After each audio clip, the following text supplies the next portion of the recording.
Assalamualaikum warahmatullahi wabarakatuh. Waalaikumsalam. Alhamdulillahirabbil alamin. Amarona an na'budahu mukhlishina lahuddin wa nahana an ta'atil kuffari wal musyrikin. Asyhadu an la ilaha illallah wahdahu la syarikalah wa asyhadu anna Muhammadan abduhu wa rasuluh.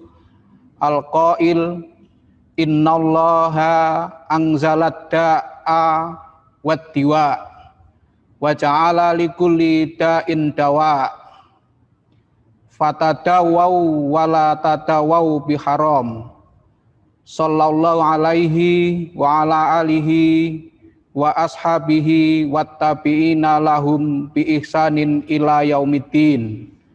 Amma ba'd. Qala Allah Ta'ala fil Qur'anil Karim. A'udzu billahi minasyaitonir rajim. Al-akhillau yauma idzin ba'duhum li ba'din aduwwun illal muttaqin. Bapak-bapak pimpinan daerah Muhammadiyah yang saya hormati, pimpinan daerah Aisyah, pimpinan organisasi otonom tingkat daerah, pimpinan majelis dan lembaga, PCM dan PCA, pimpinan amal usaha Muhammadiyah se-Kabupaten Magelang yang berbahagia. Yang pertama, kita bersyukur kepada Allah pada sore ini kita bisa bertatap muka lewat dunia maya. Yang kedua, kita syukuri nikmat yang diberikan oleh Allah dengan senantiasa mentaati apa-apa yang sudah ditentukan oleh Allah dan Rasul-Nya untuk kita bersama. Bapak-bapak dan ibu sekalian yang berbahagia, tadi pagi pimpinan Pusat Muhammadiyah menyampaikan bahwa pandemi COVID-19 sampai hari ini sudah berumur 493 hari. Jadi sudah cukup panjang jika diukur dengan hari. Dan selama 493 hari itu kita hidup dalam suasana yang berbeda dengan situasi yang normal. Maka pada kesempatan ini, atas nama pimpinan daerah Muhammadiyah Kabupaten Magelang, akan mengapresiasi yang pertama kepada pimpinan cabang Muhammadiyah, pimpinan cabang Aisyah, hingga jamaah-jamaah Muhammadiyah. PDM mengucapkan terima kasih atas ketulusannya, atas kesadarannya untuk mengindahkan edaran dari pimpinan Pusat Muhammadiyah dengan untuk sementara menonaktifkan pengajian dan kegiatan lain yang berpotensi menimbulkan kerumunan. Sekali lagi PDM mengucapkan terima kasih. Kemudian yang kedua, PDM juga mengucapkan terima kasih kepada MCCC, MDMC, Lazismu yang telah secara sigap membentuk tim Kamboja yang telah bekerja untuk pemulasaraan jenazah COVID-19, dan tadi sudah disampaikan oleh Pak Nasiruddin, sudah menangani beberapa jenazah dari keluarga Muhammadiyah maupun keluarga masyarakat yang lainnya. Dan untuk kelengkapan itu di PDM segera dibangun kamar mandi khusus untuk tim Kamboja. Yang ini dijamin aman bagi mereka dan dijamin aman untuk penghuni PDM. Semua untuk kepentingan itu tentu kita fasilitasi. Kemudian yang ketiga, kepada amal usaha Muhammadiyah, jamaah, dan seluruh warga Muhammadiyah, kami mengapresiasi, mengucapkan terima kasih kepada semuanya yang telah senantiasa taat menerapkan protokol kesehatan yang memang sangat bermanfaat untuk keselamatan bersama. Hari ini keselamatan bersama jiwa manusia kita utamakan. Kemudian yang keempat, kepada seluruh pimpinan dan pegawai amal usaha Muhammadiyah, baik di bidang pendidikan, di bidang kesehatan, maupun bidang sosial juga ekonomi, yang dalam situasi sulit tetap istiqomah memajukan dan mengembangkan amal usahanya sehingga senantiasa bermanfaat untuk masyarakat luas. Itulah kami yang pertama, tentu itu PDM mengapresiasi dan berterima kasih yang setulus-tulusnya.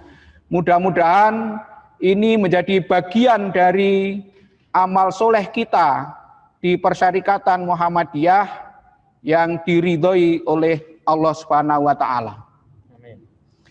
Kemudian yang kedua, bagian kedua yang saya sampaikan terkait dengan edaran pimpinan pusat Muhammadiyah nomor 5 garis miring EDR garis miring Romawi 1.0 garis miring E garis miring 2021.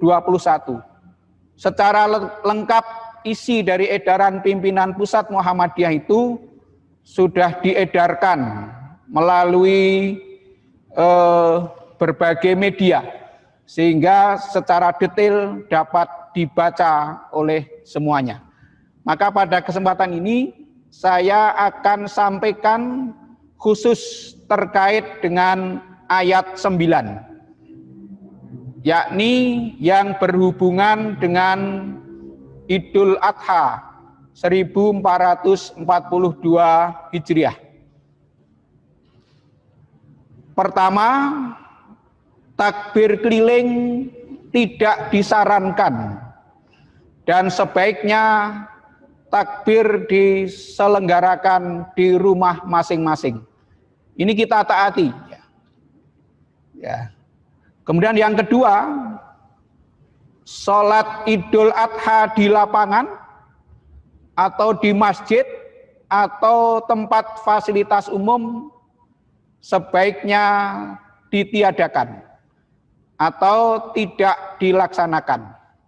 Dalam lampiran edaran pimpinan pusat ini sudah disebutkan reasoningnya atau alasannya dari Majelis Tarjih dan Tajdid pimpinan pusat Muhammadiyah. Kemudian yang ketiga, sholat Idul Adha bagi yang menghendaki dapat dilakukan di rumah masing-masing beserta anggota keluarga dengan cara yang sama seperti sholat id di lapangan.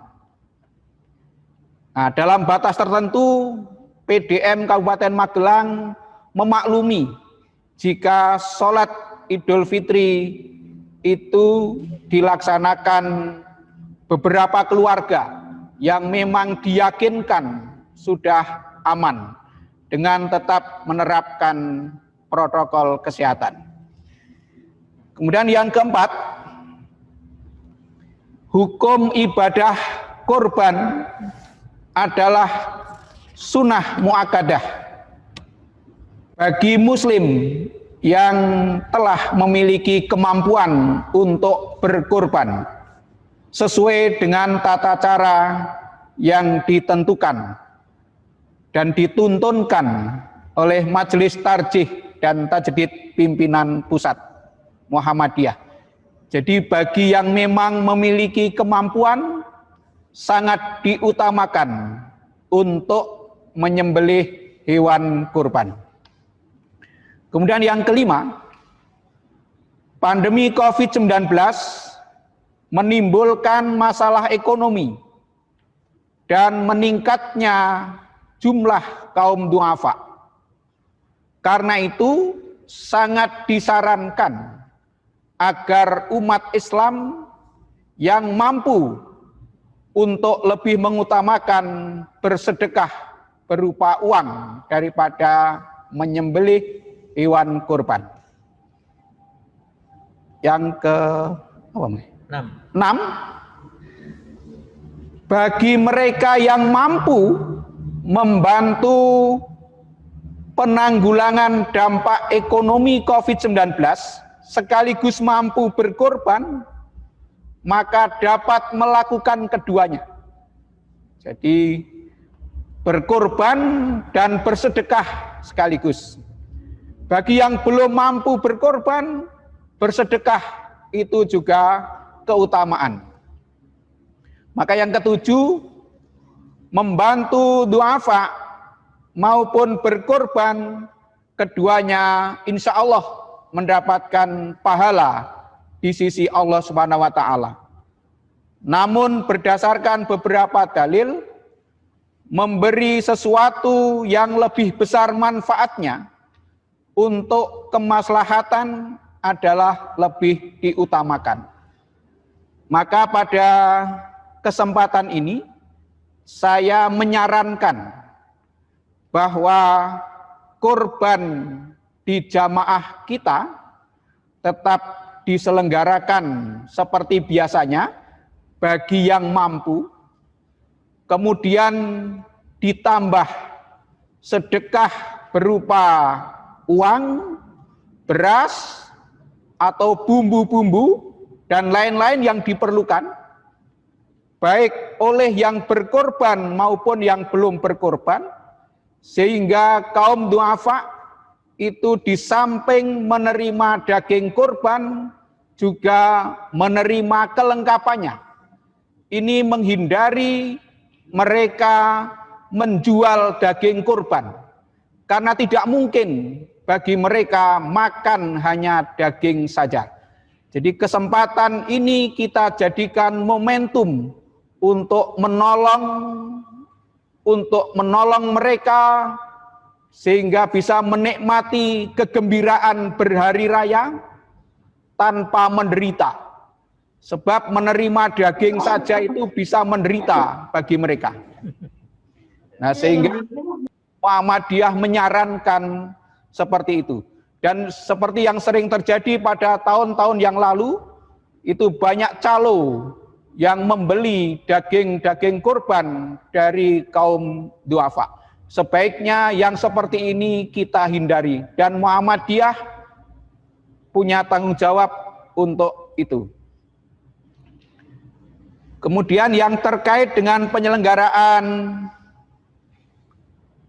kurban, disarankan beberapa alternatif dengan skala prioritas. Yang pertama, kurban sebaiknya dikonversi berupa dana dan disalurkan melalui lazismu untuk didistribusikan kepada masyarakat yang membutuhkan di daerah tertinggal, terpencil, dan terluar. Dan oleh lazismu diolah menjadi kornet atau kemasan kalengan. Dan lazismu insya Allah penyembelihan memang pada hari Adha dan hari Tasyrik, tapi pendistribusian bisa dilakukan dalam waktu jangka yang lebih panjang dan kemanfaatan yang lebih luas. Kemudian yang kedua, penyembelihan hewan kurban diseyogyakan di rumah pemotongan hewan agar lebih higienis. Kemudian yang ketiga, jumlah hewan kurban di luar RPH hendaknya dibatasi. Jangan terlalu banyak, untuk menghindari kemubaziran dan distribusi yang tidak merata. Sebaiknya juga disembelih oleh tenaga profesional, mengurangi kerumunan massa, dan pemenuhan protokol kesehatan yang ketat, sehingga menjamin keamanan dan keselamatan bersama. Kalau bisa malah waktu penyembelihan 4 hari untuk sekalian syiar. Kemudian yang keempat, hewan kurban yang berupa kambing atau domba sebaiknya disembelih di rumah masing-masing oleh tenaga profesional dan apabila mampu disembelih sendiri oleh yang berkorban atau sahibul kurban. Yang kelima, pembagian daging kurban diantar oleh panitia ke rumah masing-masing dengan tetap mematuhi protokol kesehatan. Bapak-bapak dan ibu sekalian yang saya hormati, itu tekanan yang kami sampaikan dari edaran pimpinan pusat Muhammadiyah. Sekarang bagian ketiga yang saya sampaikan, yang sebaiknya kita lakukan, atau ini menjadi semacam amanat PDM, baik yang terkait dengan kurban maupun semangat menjelang Milad Muhammadiyah ke-112, 8 Dzulhijjah 1442 Hijriah. Yang pertama, pimpinan di semua tingkatan, juga di amal usaha, sampai kepada warga persyarikatan, hendaknya menjadi teladan dalam mentaati kebijakan pimpinan pusat Muhammadiyah dan menahan diri untuk tidak mempublikasi pandangan pribadi. Memang berat ini. Maka sabda Rasulullah Shallallahu Alaihi Wasallam, "Man kana yu'minu billahi wal yaumil akhir, falyakul khairon aw liyasmut." Barang siapa yang beriman kepada Allah dan hari akhir, maka berkatalah yang baik atau diam. Berkata yang baik dalam konteks ini bisa dipahami sebagai mentaati kebijakan pimpinan pusat Muhammadiyah. Auliasmut, menahan diri dari mempublikasi pandangan pribadi yang kebetulan berbeda dengan kebijakan pimpinan pusat Muhammadiyah. Diam itu ternyata tidak gampang. Menahan diri itu tidak gampang, membutuhkan energi yang lebih besar daripada berkata benar. Maka ukuran keimanan itu memang tidak sederhana. Kelihatannya hanya diam, tapi ternyata kalau direnungkan, diam itu membutuhkan energi yang lebih besar daripada berucap yang benar. Kemudian yang kedua, ini saya kutip tausiah Ketua PWM tadi pada Zoom dengan PP Muhammadiyah. Edaran pimpinan pusat Muhammadiyah itu bermakna sebagai fatwa. Dan fatwa itu untuk ditaati, bukan untuk diperdebatkan. Juga bukan untuk disalahkan dan bukan untuk menyalahkan. Nah, inilah kearifan Muhammadiyah. Jadi fatwa itu untuk ditaati, bukan jadi bahan diskusi, bukan untuk diperdebatkan, bukan untuk disalahkan, juga bukan untuk menyalahkan orang lain. Maka saya mengajak seperti tadi, mari kita menjadi teladan dalam mentaati itu. Kemudian yang ketiga, bagi jamaah atau panitia kurban atau amal usaha Muhammadiyah yang jumlah hewan kurbannya dalam tanda petik melimpah. Melimpah itu ukurannya ya sekitar 10 lembu. Itu sudah bisa dikatakan melimpah. Tapi yang mengatakan yang daerah tertentu mungkin 5 itu sudah melimpah, maka PDM merekomendasikan sebaiknya sebagian diserahkan kepada Lazismu untuk menguatkan program kurbanmu untuk ketahanan pangan. Jadi misalnya satu ranting ada 10 sapi, maka yang 1 diserahkan kepada Lazismu. Teknisnya seperti yang sudah saya jelaskan dalam pengajian kajianmu Jumat pagi. Kemudian yang keempat saya sampaikan bahwa karakter atau DNA Muhammadiyah adalah mewujudkan ajaran Islam dalam karya nyata. Beramal solih dengan gembira untuk menolong sesama manusia. Itu watak dasar Muhammadiyah.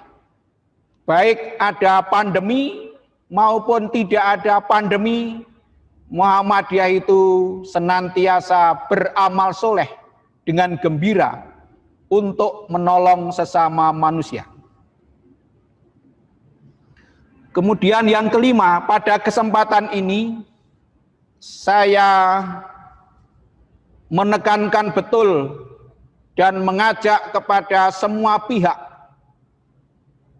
program-program pendirian amal usaha Muhammadiyah, apakah itu klinik, apakah itu rumah sakit, juga yang lain-lain, itu mari segera kita wujudkan dalam kenyataan. Saya ingatkan kepada semuanya, lebih-lebih kader-kader Muhammadiyah yang generasi milenial, bahwa watak Muhammadiyah itu yang namanya uang mengikuti kegiatan, bukan kegiatan mengikuti uang. Kalau kita punya kegiatan, punya program, mendirikan amal usaha, uang pasti datang. Terus terang kalimat ini saya peroleh dari tokoh senior Muhammadiyah dari Windusari. Jadi saya betul-betul diingatkan bahwa kalau dimulai program mendirikan amal usaha itu, uang akan mengikuti.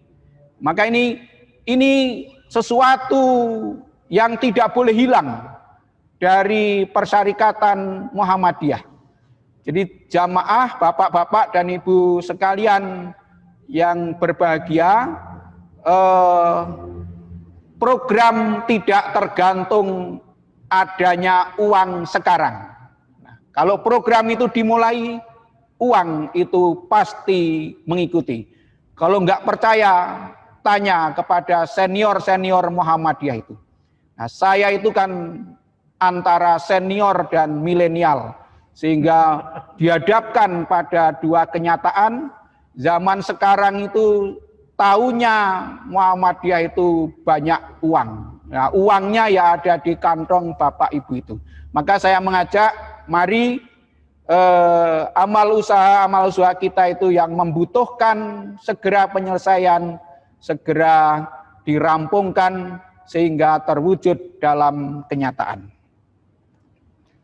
Bagian terakhir untuk kita renungi. Pandemi ini seperti mimpi, tetapi bukan mimpi. Boleh jadi memang ada unsur konspirasi, politik atau ekonomi. Tapi pikiran begini bukan solusi. Jika tidak mampu memberi solusi, sekurangnya kita berempati dengan menahan lati. Isu pasien di COVID kan bermunculan. Itu menyakitkan bagi tenaga kesehatan, juga relawan. Rumah sakit betul-betul kewalahan adalah kenyataan. Bahkan dokter dan nakes rumah sakit, termasuk PKU Muhammadiyah, telah banyak yang menjadi korban, bukan makin berkurang. Kebijakan pemerintah kadang memang kurang meyakinkan, tapi Muhammadiyah lebih memilih urusan penyelamatan, bukan perdebatan. Kematian memang sudah dijadwalkan, tetapi Allah berfirman, wa idza maridtu fahuwa yashfin. Kalau aku sakit, Dia yang menyembuhkan. Artinya sakit itu ada faktor manusia salah tingkah. Membimbing mereka agar benar tingkah adalah tugas Muhammadiyah.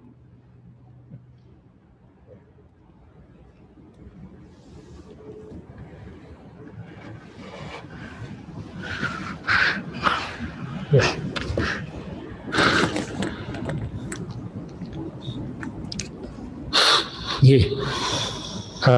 Terima kasih kepada Bapak Jumari, Ketua Pimpinan Daerah Muhammadiyah Kabupaten Magelang.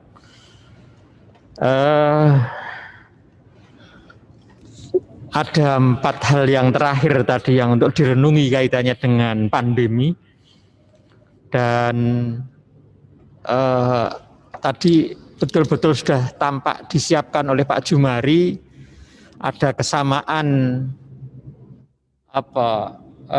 di akhir kalimat-kalimat itu, jadi seperti pantun. Dan ini menegaskan bahwa Pak Jumari betul-betul merenungkan itu dan kemudian renungan itu dibagikan kepada kita.